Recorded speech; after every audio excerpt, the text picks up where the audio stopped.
Terceiro bimestre, primeira aula.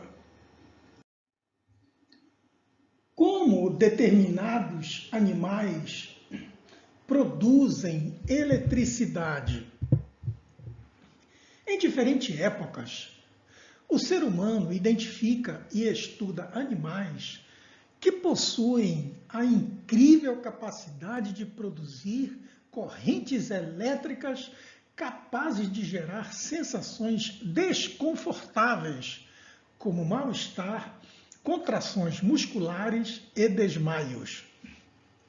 Contudo, as explicações para os fenômenos desses casos começaram a surgir por volta do século XVIII, com estudos desenvolvidos por alguns pesquisadores da eletricidade. Em um dos trabalhos apresentados por Faraday, foi utilizado um galvanômetro para medir a carga elétrica desses animais. Atualmente, sabemos que essa eletricidade animal se origina de um órgão especial formado por um grupo de músculos chamados eletroplacas, que, em vez de realizar a contração, produzem eletricidade. Esses músculos têm características próprias para cada espécie. Além disso, com as inovações tecnológicas, foi possível identificar que, na realidade, todas as células vivas produzem determinadas quantidades de eletricidade. Contudo, a eletricidade produzida pelos músculos dos peixes elétricos é muito maior do que a eletricidade produzida por outros tipos de músculos. Nesses animais, as eletroplacas passaram a funcionar como verdadeiras pilhas químicas vivas. Quando é necessário dar uma descarga elétrica, o cérebro do peixe envia uma mensagem às eletroplacas por intermédio de um nervo ramificado. Recebida a mensagem nas eletroplacas, ocorre a decomposição da substância química ATP, trifosfato de adenosina, que se decompõe e libera grande fluxo de elétrons livres. Esses elétrons fluem para fora do corpo do animal, como uma corrente elétrica.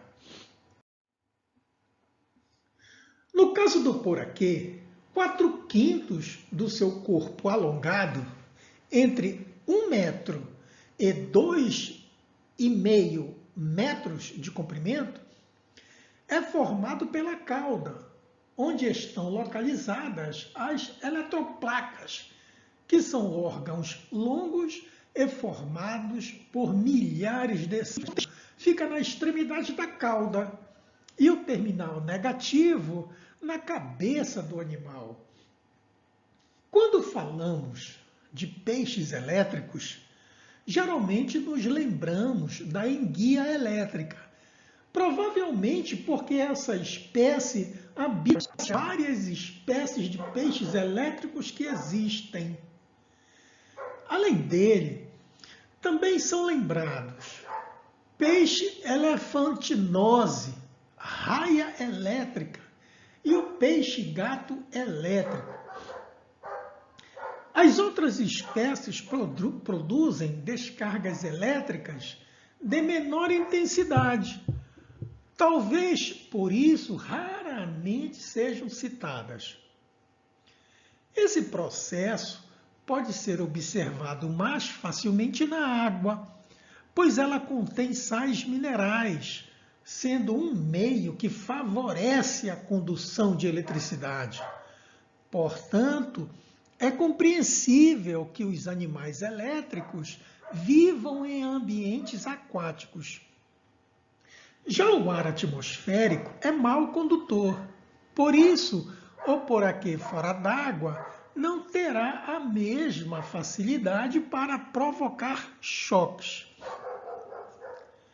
Geralmente, por serem lentos, os peixes elétricos dependem de sua descarga para capturar alimento e se defender. Responda: o que deve ocorrer nos milhares de células que compõem as baterias elétricas do poraquê para produzir os terminais positivos e negativos? 2. Se um raio cair em uma piscina ou um lago, seres vivos que estiverem em seu interior podem sofrer algum dano físico?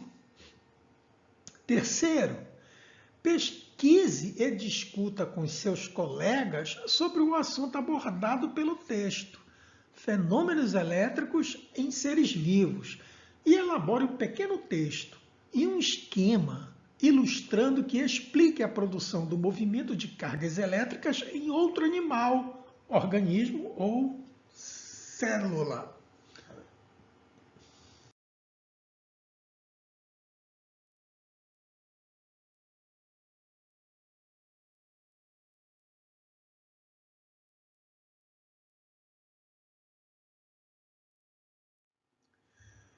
Condutores e capacidade elétrica. Condutores em equilíbrio.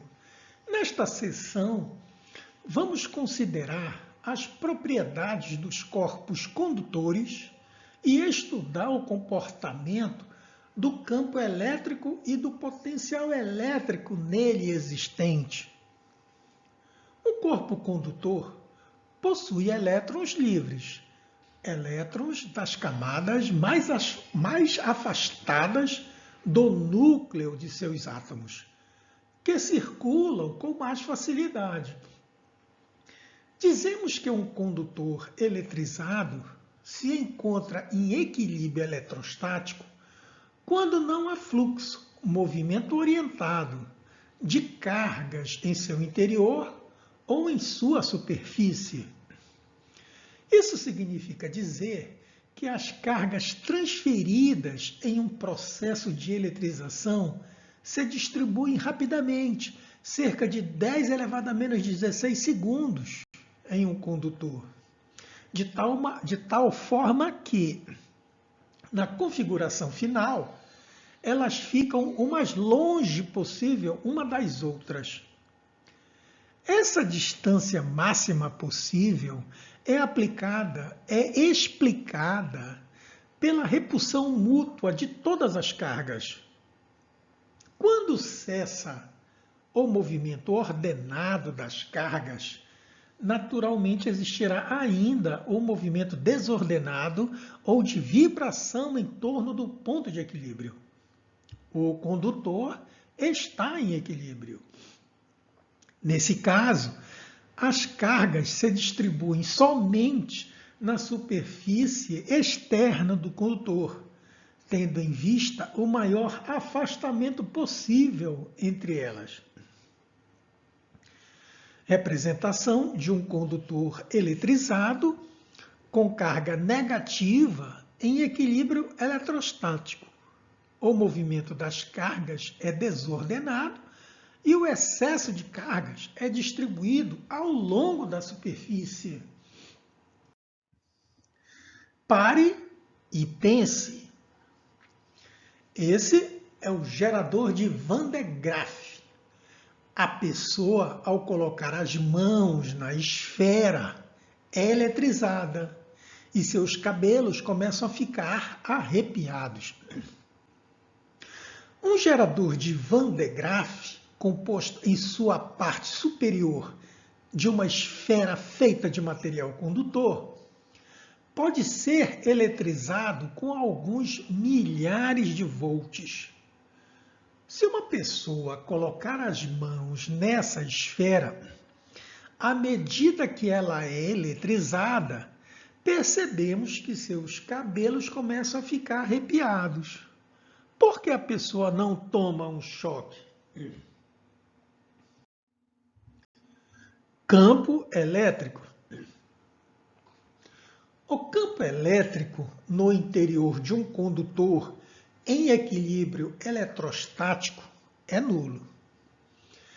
Se existisse, ele influenciaria os elétrons livres, que passariam a ter um movimento ordenado, contrariando dessa forma o conceito de equilíbrio eletrostático. Na superfície do condutor, o campo elétrico não é nulo. Contudo, para que não ocorra um movimento ordenado de cargas elétricas, o vetor campo elétrico nesses pontos deverá ser necessariamente perpendicular à superfície do condutor, como mostra a figura abaixo. Representação do vetor campo elétrico na superfície. Potencial elétrico. Considerando que um condutor em equilíbrio eletrostático possui valor nulo para o vetor campo elétrico no seu interior, a força elétrica que age sobre uma carga de prova Q inserida nele também será nula. Com isso, o trabalho realizado pela força elétrica F para deslocar a carga de prova entre dois pontos quaisquer no interior do condutor em equilíbrio eletrostático também será nulo. Tal AP é igual a Q entre parênteses VA menos VB. Zero, que é o trabalho realizado, é igual a Q entre parênteses VA menos VB. Reordenando a equação, VA menos VB igual a zero. Então, nós temos que VA igual a VB. Se o trabalho da força elétrica para o deslocamento de uma carga entre dois pontos é nulo, concluímos que esses pontos estão sob o mesmo potencial. Então, o condutor em equilíbrio eletrostático é equipotencial, tanto para pontos em seu interior como na sua superfície, que faz parte dele. VA igual a VB, que é igual a VC, que é igual a VD, que é igual a V na superfície. Como exemplo experimental desse fato, podemos citar uma montagem em forma de manga cônica, feita de material condutor e eletricamente carregada. O eletroscópio 1 não registra a presença de cargas elétricas quando colocado no interior da manga, enquanto as folhas abertas no eletroscópio 2, no exterior, indicam que sua superfície externa está carregada. Propriedade dos condutores. O fenômeno de as cargas elétricas se espalharem pela superfície externa de um condutor e manterem um campo elétrico nulo em seu interior deu origem ao que chamamos de blindagem eletrostática. Um condutor eletrizado em equilíbrio e oco serve como uma proteção metálica que isola componentes no interior de um agente elétrico externo. Assim, se colocarmos no interior de um condutor oco um corpo A, ele ficará livre das ações elétricas provenientes do meio exterior. Os condutores com regiões pontiagudas apresentam em suas pontas uma maior concentração de cargas elétricas, o que provoca nelas e em suas vizinhanças um campo elétrico mais intenso. A elevação do valor do campo elétrico provoca a ionização do ar em sua volta, fazendo o condutor se descarregar através dessa região. Tal fenômeno é denominado poder das pontas, e é nele que se baseia o funcionamento dos para-raios. Por haver uma maior concentração de cargas, um corpo carregado eletricamente descarrega-se mais facilmente nas regiões pontiagudas do que nas regiões não pontiagudas. Por esse motivo, é difícil um corpo com pontas manter-se eletrizado. Da mesma forma, a região pontiaguda tem sobre os outros corpos uma ação muito mais intensa, onde a eletrização ocorre mais facilmente. A figura acima, condutor oco. Um corpo colocado no ponto A fica livre da ação de interferências elétricas externas. Figura abaixo. Neste condutor, o campo elétrico na região pontiaguda é mais intenso. Exercício resolvido. Primeiro, um condutor está eletrizado, isolado e em equilíbrio. O potencial elétrico do ponto M vale menos 30 volts. Determine a intensidade do potencial elétrico nos pontos P e Q e a intensidade do campo elétrico no interior do condutor. Resolução. Um condutor eletrizado, isolado e em equilíbrio possui o mesmo potencial elétrico na superfície e na região interna. Portanto, Vm é igual a Vp, é igual a Vq, que é igual a menos 30 volts. Na parte interna de um condutor eletrizado e em equilíbrio, o valor do campo elétrico é nulo. Você sabia? Que gaiola é esta?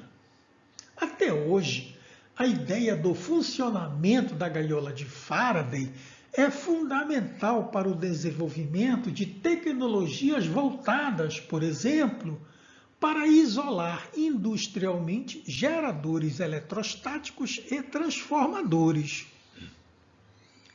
Além da aplicabilidade, o experimento realizado por Faraday com essa gaiola possibilitou comprovar que a região do espaço envolvida totalmente por um condutor eletrizado não é influenciada por campos elétricos provocados por cargas elétricas externas a ela.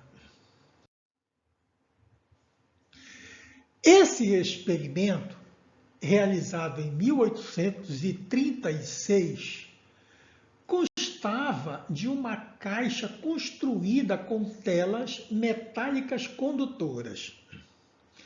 Após tê-la isolado do chão, Faraday entrou na caixa carregando alguns instrumentos capazes de detectar a existência de possíveis campos elétricos. Em seguida, pediu aos seus colaboradores que eletrizassem intensamente a tela com a qual era feita a caixa. Para surpresa de alguns, mas não dele, os instrumentos não detectaram a existência de campos elétricos no interior da caixa. Nem o próprio Faraday pôde identificar qualquer desconforto. É importante destacarmos que antes da descoberta da gaiola de Faraday, havia cientistas que já pensavam sobre esse fenômeno. Essa ideia tinha sido objeto de um experimento feito por Stephen Gray, 1666-1736. Em 1730, quando dois corpos de madeira com as mesmas dimensões foram carregados com a mesma carga elétrica. O que diferenciava Esses corpos eram o fato de um ser maciço e o outro oco. Com esse experimento, Gray pôde observar que os dois corpos absorvem a mesma quantidade de carga e que as cargas se distribuem igualmente apenas na superfície desses corpos, não havendo dessa forma influência das cargas elétricas na região interna do corpo oco. O físico e químico inglês Michael Faraday, 1791-1867, se dedicou a diversas investigações relacionadas à eletricidade, entre as quais está incluído o experimento desenvolvido com a gaiola. A figura. Por meio da gaiola de Faraday, foi possível comprovar a ideia de blindagem eletrostática. No seu interior não foi detectado nenhum campo elétrico, apesar de a tela que a constitui ter sido intensamente eletrizada. Se você achar necessário, pesquise mais para responder às questões abaixo. Afinal, o que significa a blindagem eletrostática? 2. Se você tivesse de enfrentar uma tempestade elétrica e pudesse escolher entre se abrigar embaixo de uma árvore ou dentro de um carro, qual seria a sua escolha? Justifique sua resposta.